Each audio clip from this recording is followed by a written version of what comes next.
O livro do profeta Abacuque. Ele viveu durante as décadas finais do Reino do Sul de Israel, e esse foi um tempo de injustiça e idolatria. Ele viu a ameaça crescente da Babilônia no horizonte, e isso não foi boa notícia para ninguém. Mas ao contrário dos outros profetas, Abacuque não acusa Israel. E ele nem fala em nome de Deus para o povo. Pelo contrário, todas as suas palavras são dirigidas pessoalmente a Deus. E o livro fala sobre a luta pessoal de Abacuque e a sua jornada de tentar acreditar que Deus é bom quando há tanto mal e tragédia no mundo. E assim, as palavras de Abacuque são, na verdade, poemas de lamento, e são muito semelhantes aos lamentos que você encontra no livro dos Salmos. O poeta faz uma reclamação e em seguida chama a atenção de Deus para o sofrimento ou a injustiça no mundo, exigindo que ele faça alguma coisa. E saber desse lamento é realmente o segredo para entender o conceito e a mensagem desse pequeno livro. Os capítulos 1 e 2 são enquadrados como um argumento constante entre Abacuque e Deus. E o profeta apresenta duas reclamações, às quais Deus oferece duas respostas. A sua primeira reclamação é que a vida em Israel se tornou horrível. A Torá está sendo negligenciada, resultando em violência e injustiça, e tudo está sendo tolerado pelos líderes corruptos de Israel. E Abacuque está gritando, pedindo a Deus para fazer algo, mas nada parece mudar. Mas então, de repente, Deus responde. E ele diz que está muito ciente da corrupção do seu próprio povo, Israel, e que ele está convocando os exércitos da Babilônia para trazer justiça sobre Israel. E muito semelhante à mensagem de Miqueias ou Isaías, Deus diz que ele usará esse terrível império para devorar Israel por causa da sua injustiça e maldade. Mas Abacuque não gosta dessa resposta e faz uma segunda reclamação. Ele diz que a Babilônia é ainda pior do que Israel. Eles são mais corruptos, mais violentos. Eles idolatram seu próprio poder militar e tratam humanos como animais, reunindo-os como peixes dentro de uma rede. Eles devoram nações e grupos de pessoas para construírem o seu próprio império. E assim Abacuque diz: como pode ser que você, um bom Deus santo, pode usar nações tão corruptas como seus instrumentos na história? Ele exige uma explicação. Na verdade, ele se descreve como um vigia nos muros da cidade esperando a resposta de Deus, que eventualmente chega. Deus diz a Abacuque para pegar algumas tábuas e cinzéis e anotar o que ele vê e ouve. É uma visão sobre uma época determinada do futuro, que, mesmo que pareça lenta, virá. De fato, Deus diz que a pessoa justa viverá pela fé, nessa esperança e visão. Então, o que é essa promessa divina que Abacuque deve escrever? É que Deus destruirá a Babilônia. Deus diz que a violência e a opressão das nações criam esse ciclo de vingança sem fim, e que Deus usará este ciclo para provocar a ascensão e queda das nações. E o fato de que Deus pode, por algum tempo, usar uma nação corrupta como a Babilônia não significa que ele aprove tudo o que eles fazem. Ele responsabiliza todas as nações perante a sua justiça.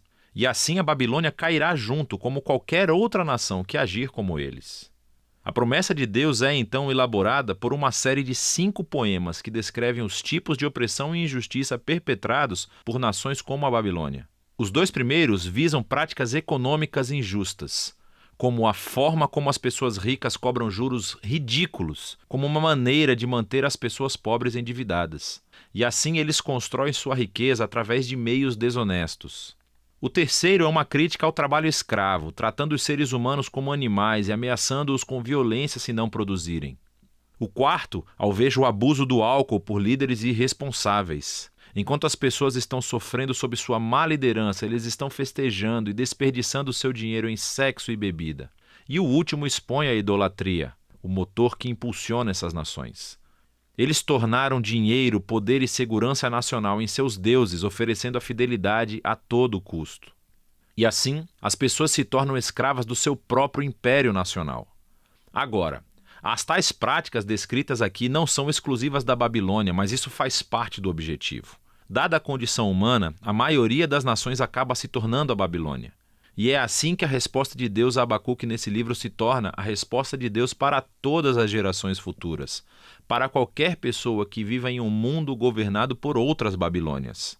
Mas ele deixa uma pergunta pendente. Será que Deus vai deixar este ciclo, a ascensão e queda dos impérios babilônicos, continuar para sempre? E é sobre essa pergunta que se trata o capítulo 3. Nós aprendemos que esta é uma oração de Abacuque. E começa com Abacuque implorando a Deus que haja agora no presente, como fez no passado, para derrubar as nações corruptas. E o que segue é um poema muito antigo. O primeiro descreve uma aparência poderosa e aterrorizante de Deus. É muito semelhante aos poemas de abertura de Miqueias e Naum, e semelhante à aparência de Deus no Monte Sinai no livro do Êxodo. A nuvem, fogo e terremoto. Quando o Criador aparecer para confrontar o mal humano, todos estarão prestando atenção. Abacuque descreve essa futura derrota do mal como um futuro êxodo. Então, assim como Deus veio como um guerreiro e dividiu o mar em sua batalha contra Faraó, Abacuque diz que Deus trará mais uma vez o seu julgamento sobre o chefe dos maus. Então, o Faraó, como a Babilônia, tornou-se aqui um arquétipo de nações humanas violentas. Mas ao mesmo tempo, nos é dito que quando Deus confrontar o mal, ele salvará o seu povo e o seu ungido. É uma referência ao rei da linhagem de Davi. E assim, nesse poema, a história do êxodo do passado tornou-se uma imagem do futuro êxodo que Deus realizará. Ele mais uma vez derrotará o mal e derrubará os faraós e as babilônias desse mundo. Ele trará justiça a todas as pessoas e resgatará os oprimidos e os inocentes. E é essa esperança que permite que Abacuque conclua o livro com louvor. Mesmo que o mundo esteja se desmoronando, com falta de comida, ou seca, ou guerra, ou o que for, ele escolherá a confiança e a alegria nas promessas da aliança de Deus. E assim Abacuque, no final desse livro, torna-se um exemplo brilhante de como os justos vivem pela fé. Abacuque reconhece o quão escuro e caótico o mundo e nossas vidas podem se tornar e nos convida a uma jornada de fé, confiando que Deus ama este mundo mais do que nós amamos e um dia ele eliminará o seu mal. E é disso que trata o livro de Abacuque.